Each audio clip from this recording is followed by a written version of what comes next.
28th anniversary of Vimy Ridge is featured by colorful ceremonies. In Epsom, Surrey, a memorial service is held by the Canadian Ex-Servicemen's Association of Great Britain. Veterans of this war join the boys of the Old Brigade in remembrance of the gallant Canadian attack in 1917. Major General Weeks represents the General Staff at the ceremony held in the shadow of the Epsom Cenotaph. Thousands join in the inspiring service conducted by the Vicar of Epsom and Major W. Bailey. They honor the memory of the Canadian Corps, which crashed through a vital pivot of German defense at Vimy Ridge, suffering 13,000 casualties in 1 month.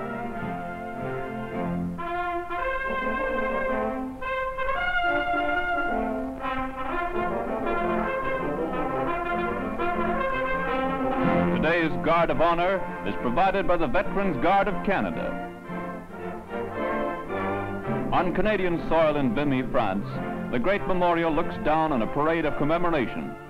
Mounting guard are troops who liberated the area in 1944 as veterans of both wars join in the march past. The main guard is composed of men from every unit in the Canadian Army. On the tomb of the unknown soldier, wreaths are laid.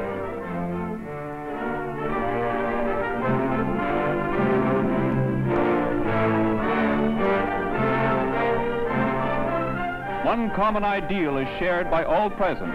This time, the war and the peace will be won by allied veterans.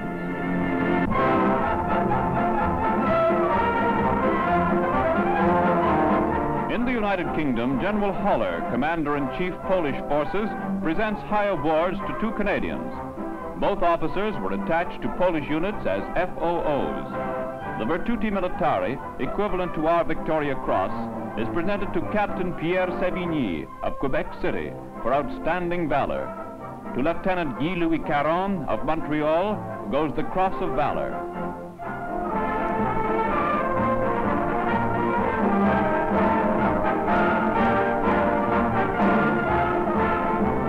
Lieutenant Colonel Paul Triquet, V.C., congratulates his neighbors on a job well done.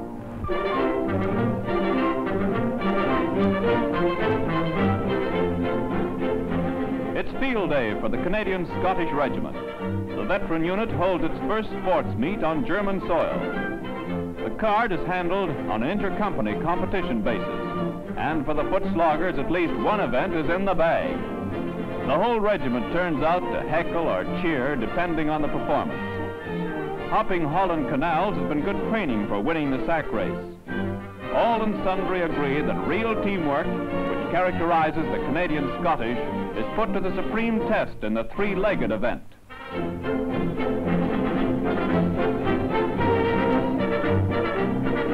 When it comes to hitting the high spots, the boys are right in their stride. No records are broken, but good form is displayed and plenty of muscle, especially in the tug-of-war.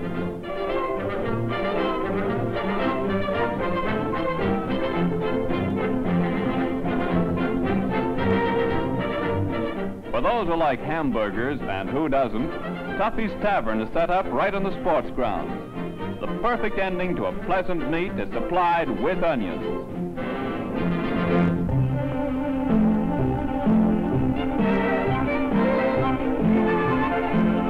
In Kenora, the Northwestern Ontario Outfitters Association holds its convention and snow carnival.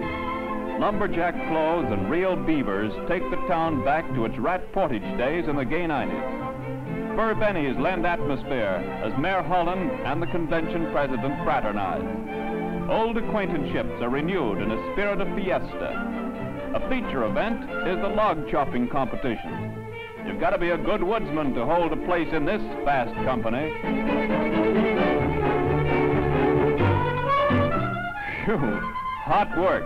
And all for a little mug.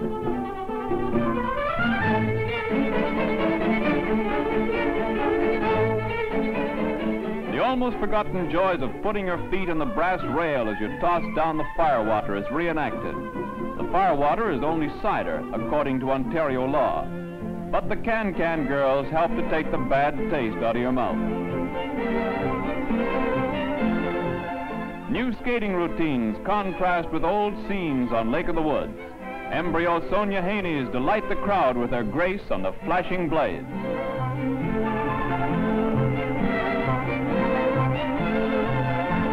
Of course, every carnival must have a queen, to say nothing of the ladies in waiting. Miss Pat Odom is the de-lovely selected, and the judge's choice is sure good. So thinks the Honorable George Dunbar, who does the crowning. Just think, someday you too might become a senator and be able to crown a carnival queen.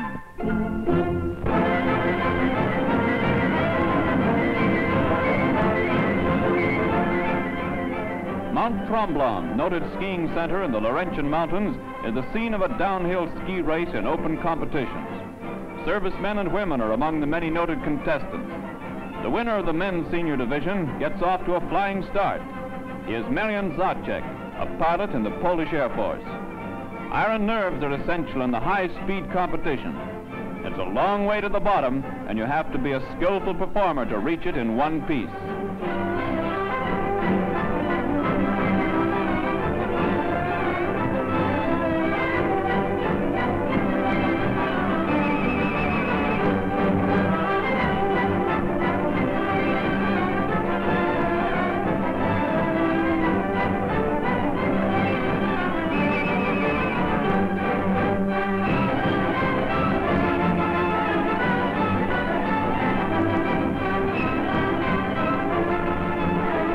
The winner in the ladies' division is Rhoda Wirtle of the famous Canadian skiing twins.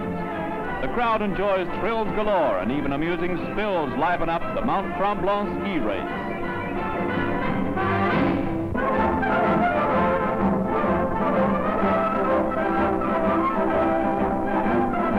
General Crerar sets the pace for his 1st Canadian Army as the 8th Victory Loan gets underway. Taking time out from the drive through northern Holland, the general opens the campaign on the Western Front by signing on the dotted line.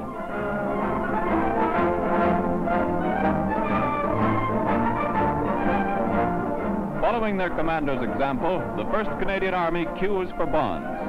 With the end of the war in sight and Civvy Street not far off, Canadian soldiers are feathering their nest by investing in the best.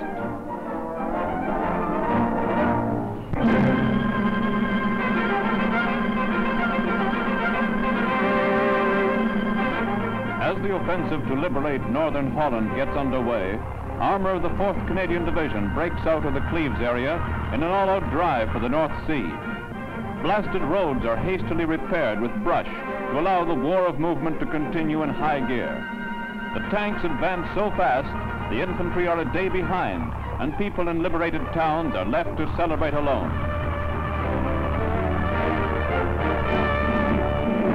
A concentration camp at Bathorn, Germany is overrun. The guard left in a hurry the night before our forward tanks roll through. The liberated prisoners are officers of Yugoslavia, France, and Poland. Their commanding general receives instructions as the internees parade to celebrate their freedom. The first town across the German border to be captured is the communication center of Neuenhaus. Fleeing Jerrys leave the railway station absolutely intact. All rolling stock is in perfect condition and ready to move. The lads take a joyride on a Speedy fueled with German petrol. Meanwhile, south of Arnhem, 5.5s go into action.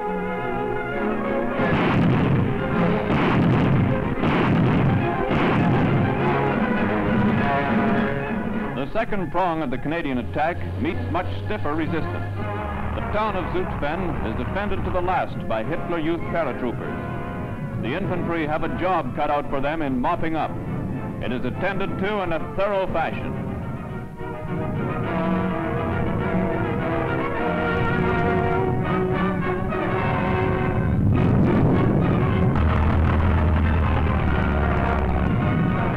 Fanatical snipers left behind by the retreating enemy cause a lot of trouble.